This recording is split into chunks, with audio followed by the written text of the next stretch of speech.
आपने देखा होगा अमेरिका में क्यों बेकाबू हो गई है जंगल में लगी आग। आपने देखा होगा अमेरिका को कितना नुकसान हुआ।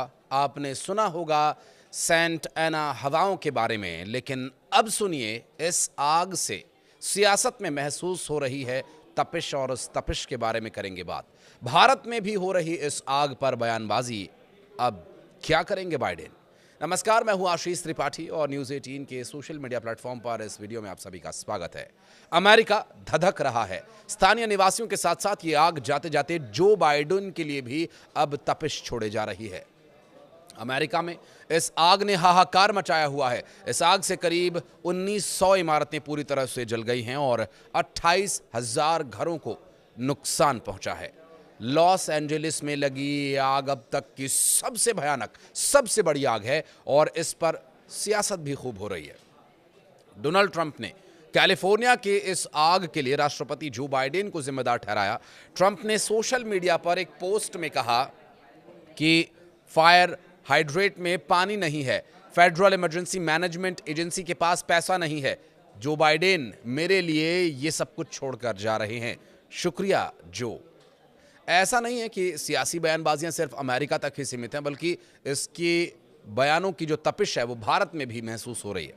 जम्मू कश्मीर की पूर्व मुख्यमंत्री महबूबा मुफ्ती ने अमेरिका में लगी इस आग को लेकर एक बड़ा बयान दिया। मुफ्ती ने लॉस एंजलिस के जंगल में धधक रही इस भीषण आग को गाजा की जंग से जोड़ा है। उन्होंने कहा कि ये त्रासदी बताती है कि घर, जिंदगी, खाक होना कितना दुखद होता है। गजा में तबाही पर बड़ी हस्तियां भी उदास थीं। इस त्रासदी से गजा में हुए विनाश पर चिंतन जरूरी है। पीडीपी चीफ ने यह भी बताया कि अब गजा का दर्द गहराई से समझ में आएगा। महबूबा ने कहा कि आग को बेहतर रोकथाम के साथ टाला जा सकता था।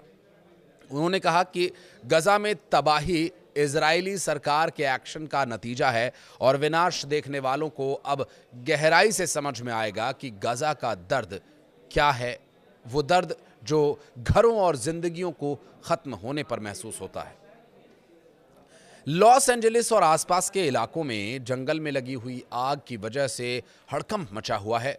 10,000 से ज्यादा घरों और बिजनेस आउटलेट्स और दूसरे इंफ्रास्ट्रक्चर्स को तबाह कर रही है ये आग। इतना ही नहीं, इस आग की लपटों से कम 10 लोगों की जान जाने की भी खबर सामने आई और लगभग 1,80,000 लोगों को अपने घर छोड़ने पर मजबूर होना पड़ा।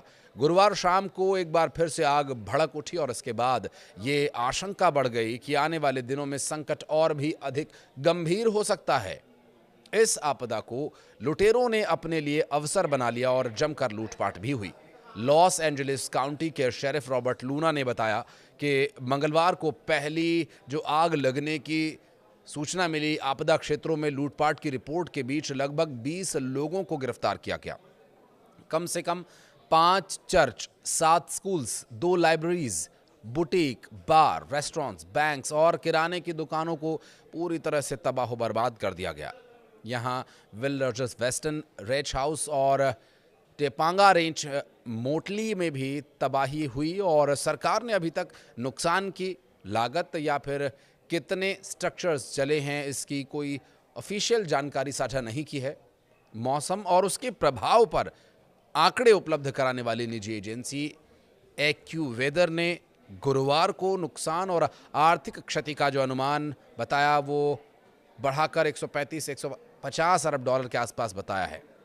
दरअसल पासाडेना के पास ईटन में लगी इस आग में 5,000 से ज़्यादा इमारतें जल चुकी हैं, जबकि लॉस एंजलिस और पैसिफिक पैलेडेट्स में लगी आग में 5,300 से ज़्यादा इमारतें तबाह हो चुकी हैं। लॉस एंजलिस काउंटी शेरिफ ने कहा कि जले हुए इलाकों की तलाशी के दौरान मरने वालों की संख्या बढ़ने की संभावना है, लेकिन आग वाले इन इलाकों के अंदर की स्थितियों की वजह से काम में बाधा आ रही है।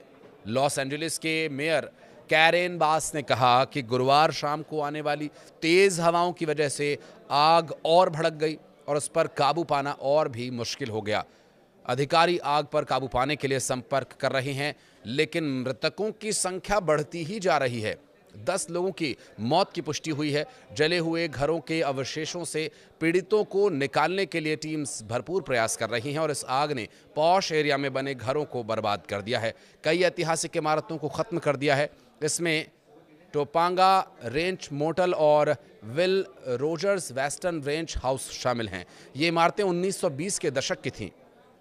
मालिबू में समुद्र के किनारे बने खूबसूरत घर अब मलबे में तब्दील हो चुके हैं और इनके केवल जले हुए अवशेष ही बचे हैं। आग की वजह से बड़े पैमाने पर लोगों को निकाला गया है और भारी धुएं की वजह से शुक्रवार को शहर के स्कूल्स बंद कर दिए गए। अमेरिका में दूसरे सबसे बड़े Los Angeles unified school district ने ये घोषणा की है कि स्थितियां जब तक सुधर नहीं जाती, क्लासेस फिर से शुरू नहीं होंगी। राज्य की आपातकालीन प्रतिक्रिया के अलावा इस संकट से निपटने के लिए गुरुवार शाम को कैलिफोर्निया के नेशनल गार्ड को तैनात किया गया। गवर्नर गेविन न्यूजॉम ने इस बात पर जोर दिया कि लोगों की सुरक्षा के लिए संभव प्रयास किया जा रहा है, लेकिन चेतावनी दी कि हालात गंभीर बने हुए हैं। राष्ट्रपति जो बाइडेन ने आग से लड़ने में मदद के लिए संघीय समर्थन का दावा किया। उन्होंने मौजूदा स्थिति को कैलिफोर्निया के इतिहास में सबसे व्यापक विनाशकारी आग बताया है। बहरहाल इस आग के जल्दी बुझने की हम उम्मीद करते हैं और सियासी तपिश कुछ कम हो, लोगों का नुकसान कम हो, ये हम उम्मीद करते हैं, क्योंकि कई सेलिब्रिटीज़ के यहाँ पर घर थे जिन्हें छोड़कर भागना पड़ा। बहरहाल ये आग कब तक बुझेगी, ये यक्ष प्रश्न बना हुआ है। इस बारे में अगर आप कुछ कहना चाहते हैं तो कमेंट सेक्शन में आपका वेलकम है।